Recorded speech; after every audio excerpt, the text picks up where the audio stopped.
So with the 1-star reviews, and I've got a couple as well, right? I think those are perfect because you want some bad reviews, right? This is going to sound crazy. The reason why is because if you have like, all right, I've got a co-resident, he's got about 600 reviews and they're all 5 stars. I mean, when you see something like that, you know they're fake, but you throw in a couple 1-star reviews, it makes all the other reviews seem legitimate. And if it's about insurance BS, it's not related to you and your healthcare, then it's perfect. Welcome to Skin Deep. I'm Dr. Anna Chacon, and today we have a very special guest joining us. Get ready for some expert insights you won't want to miss. So thank you. I've been following you a lot on LinkedIn. Everybody, this is Dr. Daniel Paull. You have a lot of followers. You have, I think LinkedIn had a term for you, even that when I logged in the other day, it was voice or something, right? Oh, LinkedIn. really? Yeah. Good to know. It's someone that has like a unique voice and following. And you're an orthopedic surgeon. I was very intrigued by your story of how and why you became an orthopedic surgeon. We have a few things in common. I noticed you have something in common with Miami. Either you did med school or residency there. Yeah, I did med school in Miami. And then I want you to start with little Dr. Daniel, and where you're from, how you were inspired to pursue this career, and how you became the surgeon that you are today. Going back, I mean, there was nobody in my family who was a doctor. I'm the first one really, and they're all sort of engineers, and that's probably what I would have done had I not had a bad skiing accident when I was 14. So I'm lucky really to be alive. But I skied into a tree, and I broke my right radius ulna, both my femurs, and my left tib fib, like all at the same time. And it was pretty bad. I mean, thankfully, I didn't hurt anything else. So I mean, I missed a few months of 8th grade, and I was basically recovering, and I had all these orthopedic surgeries, and I went from, being just really essentially crippled to like, oh, I'm running track the next year in high school. And I'm like, this is pretty amazing. Like, I think this is what I want to do. So that was sort of the moment that I decided I wanted to do ortho. And like most typical ortho people, I just didn't really think about much else. And I guess just sort of went for it.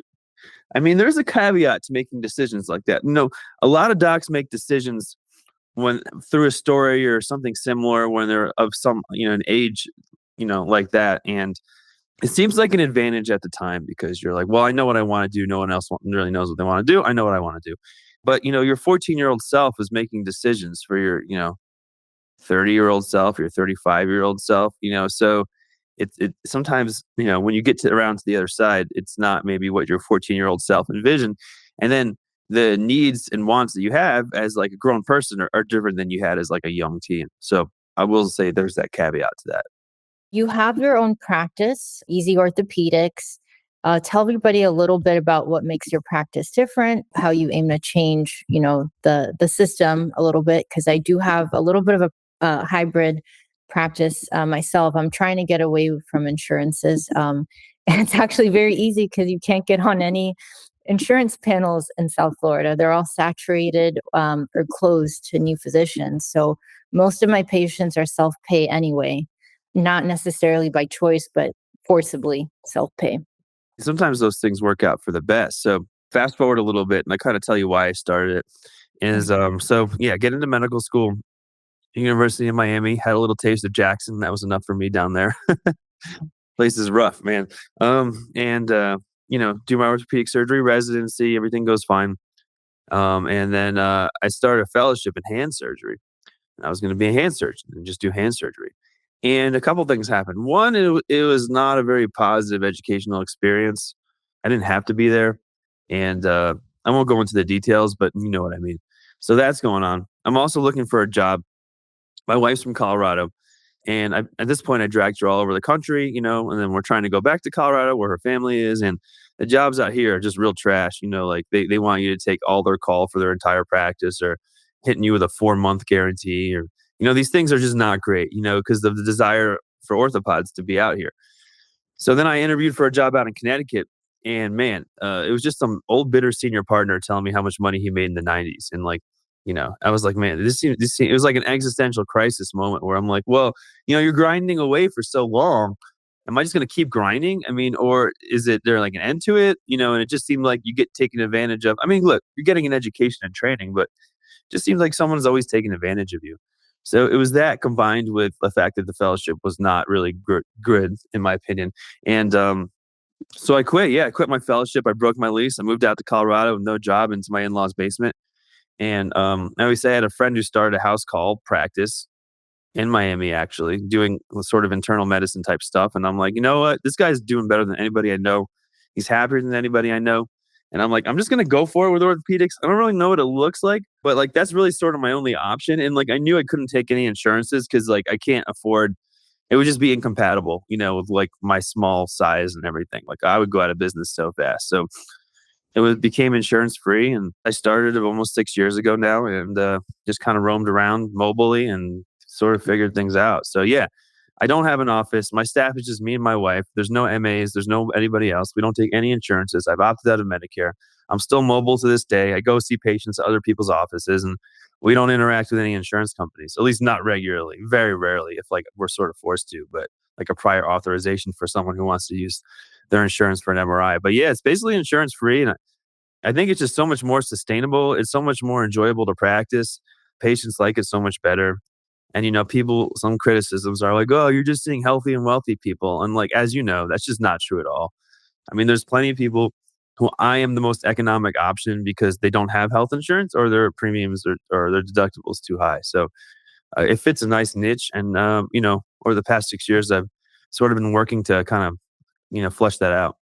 I had a patient myself that NF1, and I'm the one that take all the neurofibromas off, not people on his insurance plan, has over 1,000, choosing me to come every month to remove them. And I also, like you, I see a mixture of people. I wouldn't necessarily say my practice is concierge. It's more like a dermatology urgent care, to be honest. And yeah, that's kind of what it's working at. What is the name of the physician in Miami with this practice? Just curious. His name is Jared Mate, Dr. Mate. His Oh, okay. practice is called Pulse and Remedy. Yeah, I He's heard of part- it. you heard Yeah. of it? Yeah. Yeah, I know him from med school. And like, he's just I don't know. He sort of figured it out real early. And everyone has their own flavor of how they do their sort of own practice when you get into these like small practices like yours and mine and his. And they kind of work out to, you have a desire or what you think they want to look like, and then they'll look like what they actually look like. Yeah, correct. And it's important to evolve. You're a mobile practice, or do you have a location? So we're still mobile. I mean, but most of my patients, I'd say probably 90% are in offices these days because it's other practitioners' offices and they want me there to see their patients. So I kind of bounce around to different offices and they'll let me bring some of my own patients there.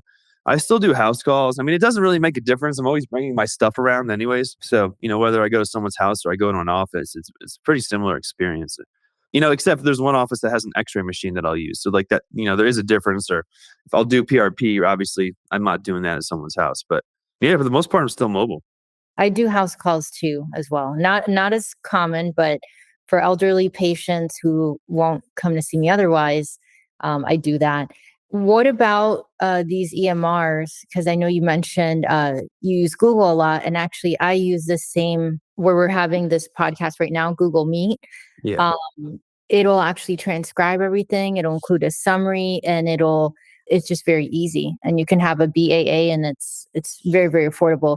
But you could really get trapped in private practice choosing one of these expensive EMRs. You were talking about the Epic campus. I almost, after watching your video, I almost drove there to actually look at it because I was just so outraged. And I was like, I can't believe this. And their contracts are really, modernizing medicine is also another one that's super expensive, tangles you in for years. In fact, I had a contract with them and I had to break it because I couldn't see a patient.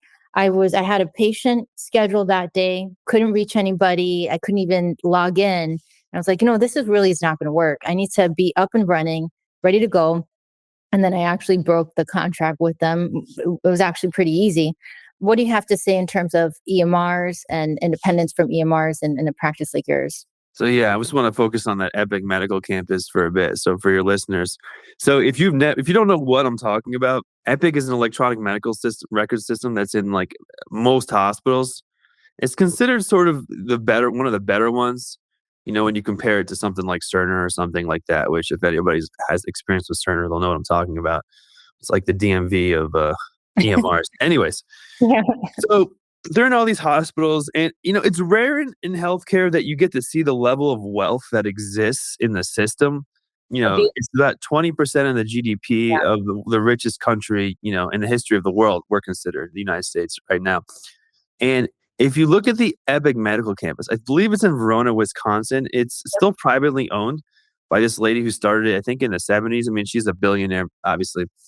And Yeah. it's just crazy, man. They've got all these different buildings. They're all themed, like Alice in Wonderland building. And it's like all this sort of like one looks like Harry Potter, and you get to like a sense of like all this decadence of like a company that's making money off like our dysfunctional healthcare system. If someone's not in the medical field, they're usually like, whoa, that's cool. If you are in the medical field and you have used something like Epic, usually it's pretty sickening. The level of like, I mean, it looks super cool, don't get me wrong, but so I was talking about that. But anyways, to answer your question for EMRs, so if you're not taking insurance and like you don't need all that crap, like you really don't need one of those EMRs. They're essentially billing machines. So if you're not billing, then you don't need them. So what I've done, and it sounds like what you've done too, is through Google Workspace, you can sign a BAA. Mhm. And HIPAA haters will always tell you, oh, you got to make sure you're compliant. It is compliant. You Yeah. signed a BAA. It makes all of Google's products, and you're paying for this, by the way. It's not like free. It makes them all HIPAA compliant. So I just have on the Google Drive, I have a folder for each patient, and it's all HIPAA compliant. And I have a templated Word document. So when I need to make a new note, order, record review, request, whatever, super bill, I just template a Word document, save it as a PDF, and then pop it back in. They all sign in my consent forms. It allows me to email them, and the email is all encrypted and everything. And I pay $18 per user per month, and I have 2 users, so that's $36 a month for something which is super functional for me. It's very efficient. I mean, I can even look it up on my phone. If I missed a note or something, I'm in the office with a patient, and I just load up the Google Drive, and there it is, and everything's all contained under one thing. There are EMRs built for direct primary care docs, like Atlas. I think is pretty good. Hint might be all right, and they're sort of built for that and much more affordable. But if you're a specialist like you or me, we don't really need all those like reordering medications, or at least I don't. So I'm having very episodic care. So that EMR works good. And I do a lot of medical legal work, and the lawyers really like all my notes because like you can read them. And then what do you use for your prescription portal? In the state of Colorado, it's probably different than Florida. I don't need to electronically prescribe stuff, so I'm pretty old school with that, where, I'm just writing out scripts when I see them or calling them in. Okay. So I think where you are, you probably have to be able to do that. So I don't really have a solution for electronic prescriptions because I just sort of write them at the time I'm there. Okay. And who are the two users? You and your wife? You talked about you work with your wife as well, right? Yeah, she's the other part of the practice. Excellent. What is her role, and do you find it challenging to work? Because one of the, I'll just say personally, I do have a family member that works with me. I do. He actually is from Cuba. He crossed over through Arizona in the middle of the night a couple years ago and ended up in my dining room. And he used to be a surgeon there, and he's very good surgically when he's assisting me. But looking back, it just when there's a disagreement, it's sometimes very difficult with friends or family. Looking back, I probably would have not started with friends or family, just personally. However, I do have friends in private practice that have been burned by people who just didn't care. They even feel set up, reported to the board by just unhappy patients or people that knew too much. Maybe they knew how much revenue they were making and just, handed them to the board. And I kind of know that that won't happen to me with friends or family, but or have that assurance that they care. Have you noticed if it's difficult or not? What do you like about it? What do you not like about it? It depends who the family member is. I mean, obviously, it's a big step to start working with one of your family members if you haven't before. It's just work for us. We try to communicate a lot, and it's not like we're working right next to each other, Yeah. because she's basically working from home, and then whenever I'm seeing someone, I'm out. And I established a lot of these systems before I had her start working with me, so she was sort of able to ease her way in. She's good at that stuff, so I kind of try not to micromanage, and we just make sure we have good communication. Yeah, it just sort of works. I mean, it's hard. I guess it's hard to really explain why. But as long as we respect each other and you can communicate well and you both have the same goals, I think that's important. And like we're in different domains, I think that helps as well. So I'm doing all the medical stuff. I take care of the finances and some, contracts with whatever. And she'll do some other things like she does like a lot of the medical legal follow ups and, obviously answers the phones and schedules patients and that sort of thing. So we have like different set of things that we do. And I think that helps as well. We're not like both trying to do the same thing. What do you do for the business aspect? How do you kind of manage that? And did you have a business plan? Do you have like bookkeepers, CFOs, or things like that that help? This model is not a high volume model, right? It's a low overhead model. So, it's not like some days I'm running around, but some days I'm not. So I have the time to invest to just figure the business stuff out. And yeah, like you, I didn't have any business skills when I started. I sort of had to learn by trial and error. For me, what's helped a lot is reading a lot of books, not necessarily even on business, but on behavioral psychology. It sounds sort of strange, but if you can predict why someone's going to do what they do, and small business is all about relationships, you can kind of figure stuff out. Like why is this person doing this? Like why are they like, what are someone's true motivations? And that sort of helped me plan. I mean, as far as all the other stuff, it's just fairly simple. I mean, just like spreadsheets and accounts receivable and making sure. And then yeah, I mean, experts. I have an accountant, of course, so I did consult with some in the beginning, like for make sure I was compliant and that sort of thing. And but I don't think I have in quite a while. I mean, since it's been running.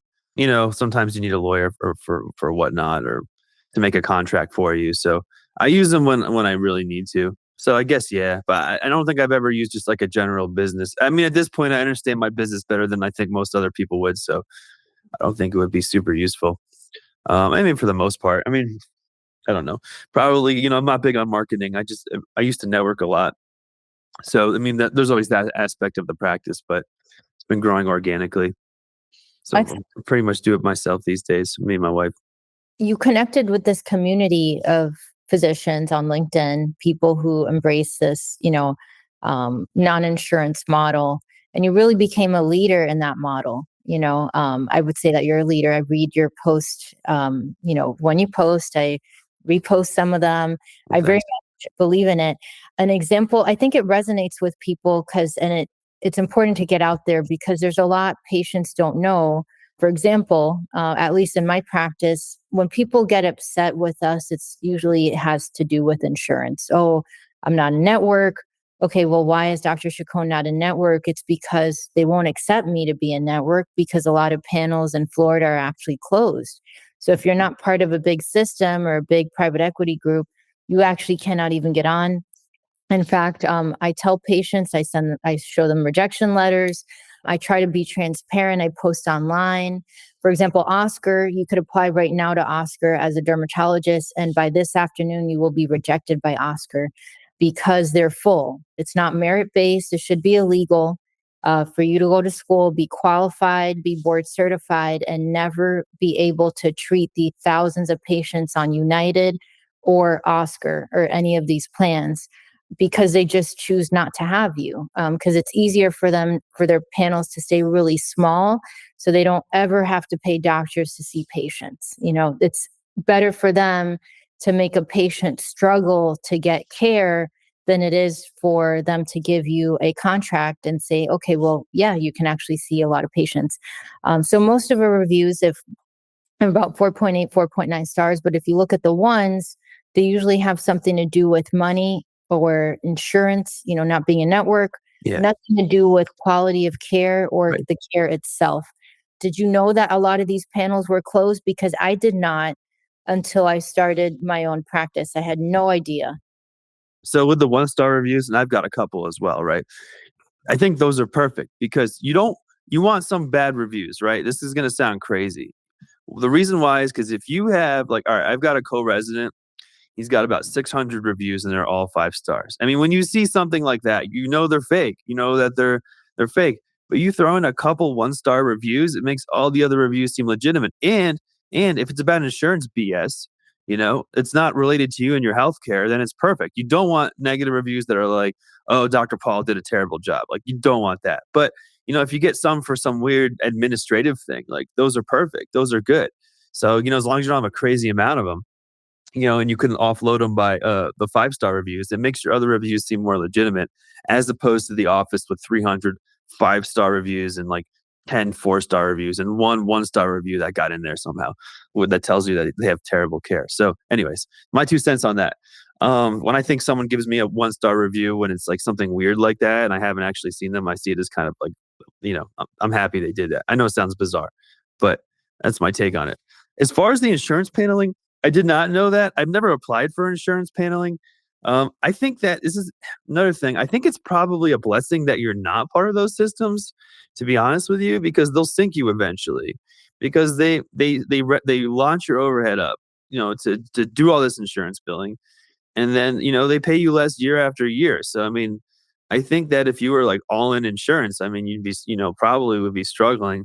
But if you can make it work without them, I mean, you're so much more sustainable, and the quality is so much better for you and also for your patients, I think. So it sounds certainly frustrating that they have wield all that power and they essentially in medicine, whether it's insurance or it's not, whoever sort of controls where all the patients are, sort of controls like, everything, which is true of hospital systems as well, right? When they buy a primary care practice, they're essentially buying the patients. That's why they do it.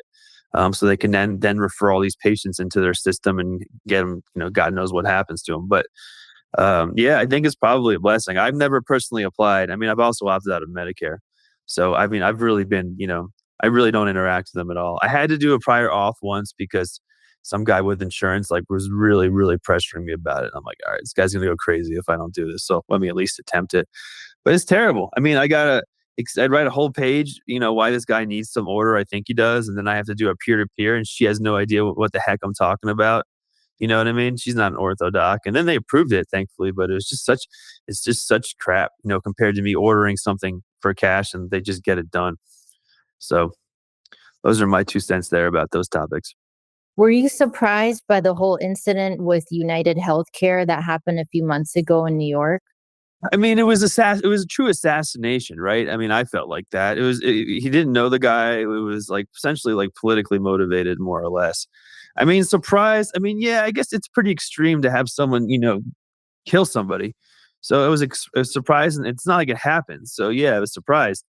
I mean, but then I also wasn't, they do a lot of harm to a lot of people over a long period of time. So the probability of something crazy happening is not zero. So, I mean, I guess I wasn't super surprised that something like that did happen. And like, you think that would be a wake up call, but I'm sure it wasn't, they're back to probably doing whatever they were doing before that happened. But yeah, these companies really screwed, not just doctors, but patients over. I mean, if they see you as a patient and they determine something's not medically necessary and you come to harm, like real harm, or even die or anything, they have no medical liability. They'll say, well, we didn't say you couldn't do it. We said we're not going to pay for it, even though in reality, that usually means someone can't get it. So they're directing medical care and essentially without any liability. I mean, if we do something like that and we make an error and it's against the standards of care and someone gets hurt, we have liability. We can get sued for that. They can't get sued at all. You can only sue them saying they've had a breach of their insurance contract, which is not the same thing, or like a bad faith insurance claim. But who's going to do that? You need a bunch of lawyers and everything. So they basically can deny things with impunity. And that's what they've been doing. And I think that led to that sentiment of why that person got murdered. Yeah, I was going to say with insurances, at least with Medicare, you can get on, even though their rates go down every year. That's probably the one positive. It's that if you have, board certification, as long as you're not on the exclusion list, you can actually get on. But with the insurances, they just have free reign to not accept new doctors. And they're doing that. The epitome of that is South Florida, but it's actually radiating throughout other states, even Alaska, where there's hardly even doctors. I've heard this is happening. Another thing that you brought up on your blog or your profile on LinkedIn, one of your posts, is this really, really scary thing that can happen to physicians knowingly or unknowingly is going to prison. I subscribe to the OIG list just because I'm curious what their task forces are. And I'm always surprised at the things they pick on and all these things going on, like wound care and dermatology happens to be a big one. I get approached by wound care all the time, and I just choose not to do that. I don't want to be known as a wound care lady. I guess want to go into that, like how you can protect yourself from these sorts of investigations and even going to prison. So obviously I'm no expert on this. And so I'll just tell a quick story here. I think before I quit my fellowship, I remember I was in the hospital. I get a call from some lady. She's like, "Oh, I see you have a Medicare number. We can set you up with this telehealth thing where you can order DME, durable medical equipment for, seniors." And I was just like, I was like, "No, I don't like have my own Medicare number. Like I'm still in training. Like it's not something that Yeah. I can do or want to do or whatever." I didn't think too much about it. And she calls me back and she goes, "Oh, I see you have a Medicare number in Ohio." I'm like, "Well, that's where I did my residency. Like that's again, I don't have I haven't like officially applied for one." And she's like, "Oh, okay." And then I didn't think about it again. And it turns out it was a big scam where they basically would have docs do telehealth and inappropriately prescribe seniors, durable medical equipment. And then one doc went to jail for like 10 years and he got paid 400 something $1,000 by the company. And the company made like $22 million. And then he Yeah. was forced to pay restitution of like $22 million. So you do not want to defraud Medicare in any sort of way. And like, if somebody seems like they're just using you because they want your medical license, that usually is a red flag. So, don't listen to them. They'll tell you whatever they need to tell you in order to get, so that you'll do what you need to do. But Medicare is one of those things that you really got to make sure that you're following the rules. And even if you make a mistake, you can still get tagged in it. I mean, for me, I've opted out of Medicare. I don't take any insurances, so my risk is extremely low, if not zero. Because if I'm not billing them, if I'm not billing Medicare, then like, what do they care? I guess they could care in my instance if I'm seeing Medicare patients for cash, which I am. But you can do that legally if you opt out and you have them sign a consent form. So I do that, and they know I'm opted out, and everybody's okay. But I guess it could be a problem if you didn't do that, officially opt out, and then somebody like submits a bill to Medicare, which I think can happen with like PTs, or chiros, people who can opt out. They're better off not seeing Medicare because it's not necessarily the patient themselves, but sometimes their kid comes in and submits something and then they can get in a lot of trouble. So yeah, you just got to be careful. I mean, all the coding and billing, you can get knocked for upcoding, for downcoding. Again, I'm not an expert in this because I don't really do this stuff anymore, but yeah, I mean, it could be certainly scary, but just certainly don't do anything where someone seems too good to be true and they're basically just having you bill Medicare for a bunch of things that you're not really connected to. Yeah, or are just seen as unnecessary. I've heard of that because, as you know, or you may not know, but I have 53 licenses, and so I think I did. That's great. That's a lot. So 53. So I mean, that's all the states. And where else do you have licenses? What are the extra three? the territories. The only one I don't have is Puerto Rico, which I really want to get, but Puerto Rico is a really bureaucratic state. You need for each license, you need different things, different hoops, different fees. Yeah. You need to have a background check in Puerto Rico. You need to pay in a bank in Puerto Rico. You have to have two Puerto Rican licensed doctors sign off on your Yeah. license. Maybe it's not worth it. And they never pick up, they Yeah. Forget it. never respond. Just put next to it on the map. Yeah, exactly. But I actually have a big interest in being licensed in Puerto Rico. I have a huge interest. It's a healthcare desert. At least for Yeah. dermatology. The dermatologists are doing really well there. I wish my practice was there sometimes as opposed to Miami.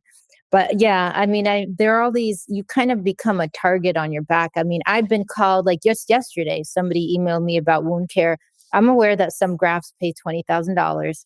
I've been shown checks and I just won't even look at them, because if it sounds too good to be true, it probably is, you know what I mean? And Yeah.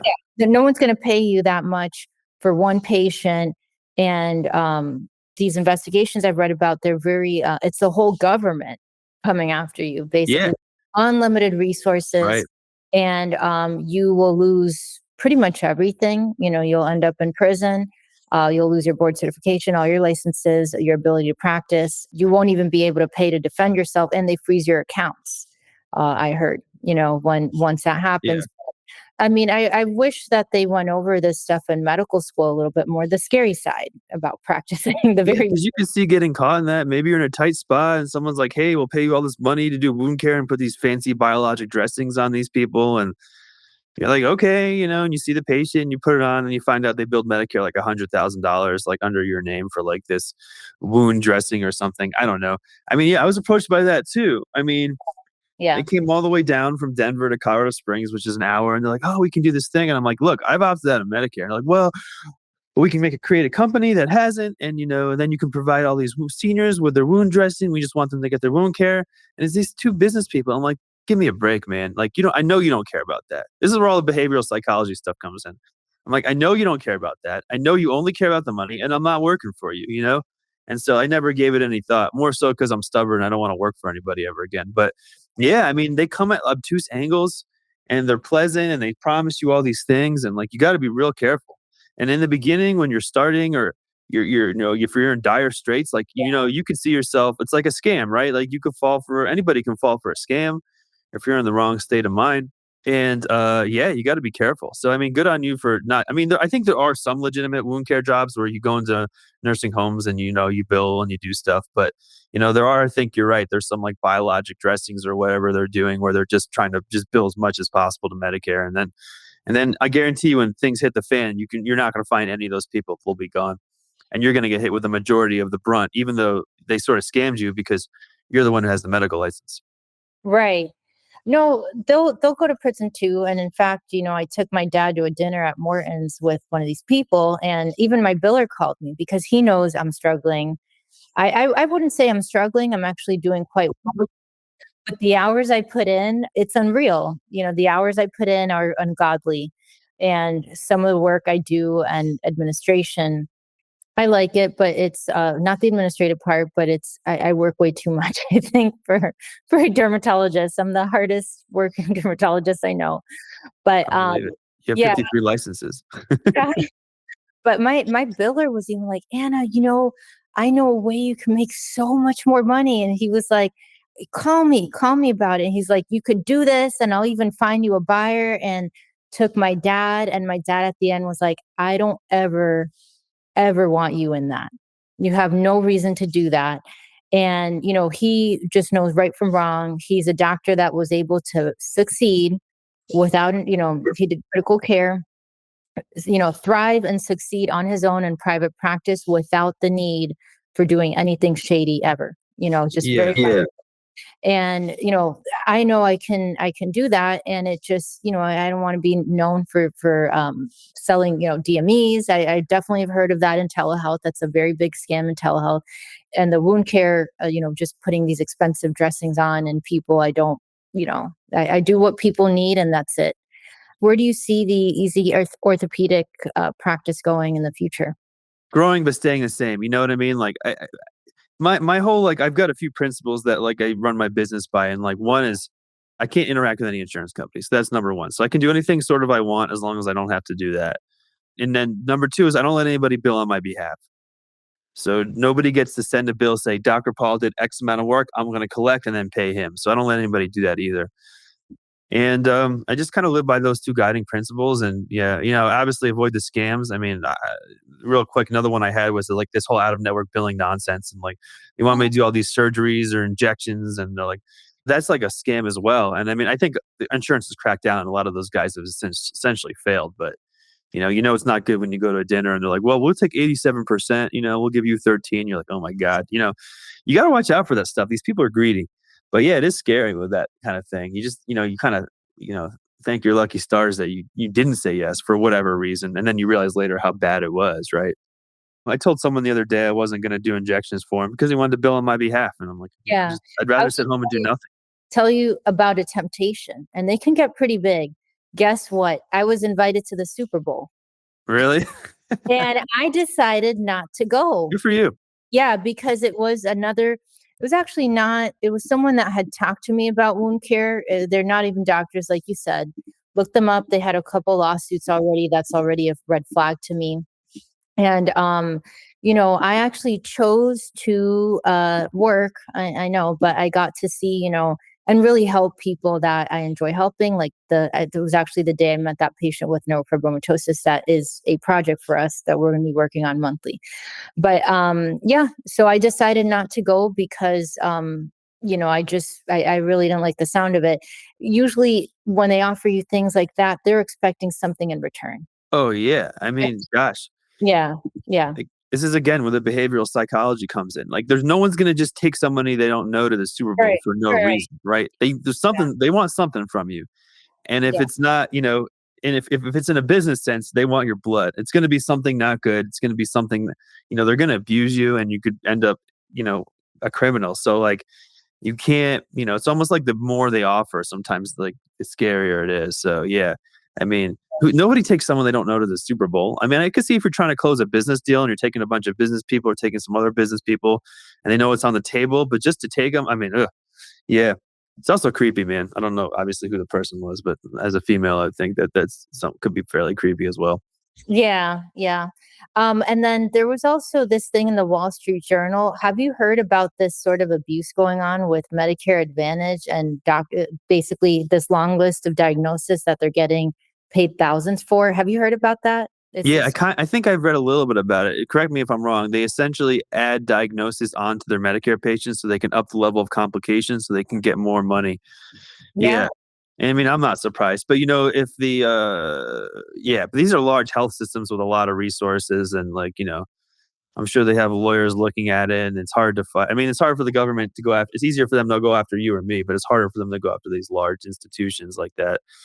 Yeah, I mean, it's just another instance of gaming the system. I mean, eventually, though, with insurance, you can game as much as you want, but at the end of the day, they write the check, so you're never going to win yeah. because you're dependent on them writing checks. So my whole feeling about that is like, you do these things that are mildly unethical to sort of get ahead versus insurance, and they're eventually going to win in the long run.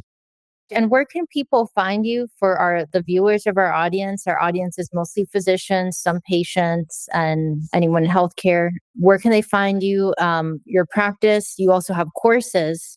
I know that you've created some pretty cool courses. Yeah, so my website's easyorthopedics.com. And I have an insurance free medical practice course, which gives, I think, about 34 CME credits and kind of shows you how to replicate what I've done. And yeah, you can find me at my website on LinkedIn. It's Daniel Paull MD. That's where most of my stuff is. I've got a YouTube channel, but it's mostly informational. It's called Beyond the Scalpel.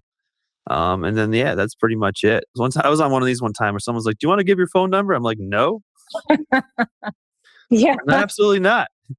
Yeah. That's funny. All right. Well, thanks. Thanks, Dr. Paull. And thank you for being on. I really always wanted to get to meet you, put a face to the name on LinkedIn, and I will continue following you and reposting some of your thoughts. Awesome. Thanks so much for having me on.